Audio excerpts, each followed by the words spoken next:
If you are looking for a beautiful place to travel this spring break, then Niagara Falls might just be the place you have been searching for. Located at the border of Canada and the US, these three enormous waterfalls will surely take your breath away with their majestic beauty. You may be one of the millions of visitors who have seen Niagara Falls firsthand. But how much do you truly know about this natural wonder? Here are some fascinating facts and figures about Niagara Falls. Niagara Falls is one of the most famous tourist spots in the US-Canada border region. The place hosts an average of about 30 million tourists each year. The falls have the largest flow rate in North America and are truly a wonder like no other. The best time to visit the Niagara Falls is between the months of June and August, during the summer. Although it is also the peak time, which means it is overrun by crowds of people, the weather and activities make up for it. You can also visit the falls in winters, but major activities like Maid of the Mist boat ride are closed for business. The best time of the day to visit the Niagara Falls, especially during the peak, is just after the opening timing when people are still yet to come or just before the closing time when most people have left.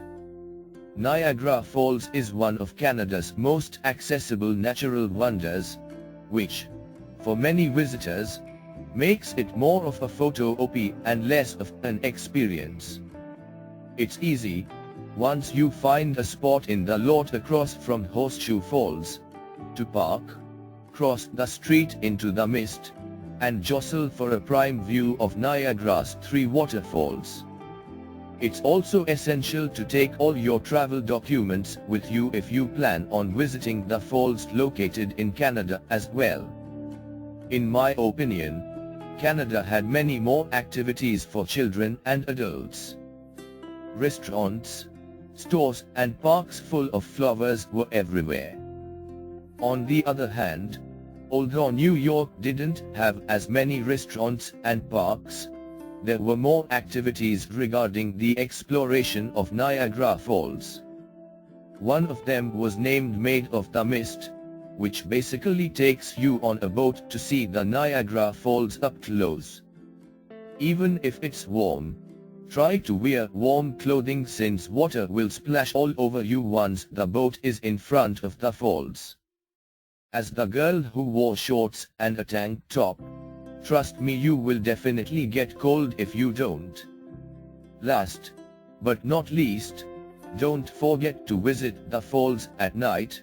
Light projectors are placed on each side of New York and Canada, projecting light to the water as it falls. The lights change from blue to purple and from purple to red. Every color is reflected and it gives the falls a mystic type of beauty. Niagara Falls is one of those unforgettable places you will not regret visiting. Whether traveling with friends or with family, you are sure to have a good time. It was an unforgettable experience. Niagara is beautiful and there were plenty of activities available to people for all ages. From June to August, the falls viewing areas can get packed with summer vacationers. If possible, plan a May or September visit to avoid the biggest crowds. Peak fall foliage is typically mid to late October. November through March is cold, with temperatures averaging between 21 and 39 degrees Fahrenheit. Nearby Niagara-on-the-Lake, about a 20-minute drive from the falls, hosts three major wine festivals: Ice Wine in January, New Vintage in June, and the Classic Vintage Niagara Wine Festival in September.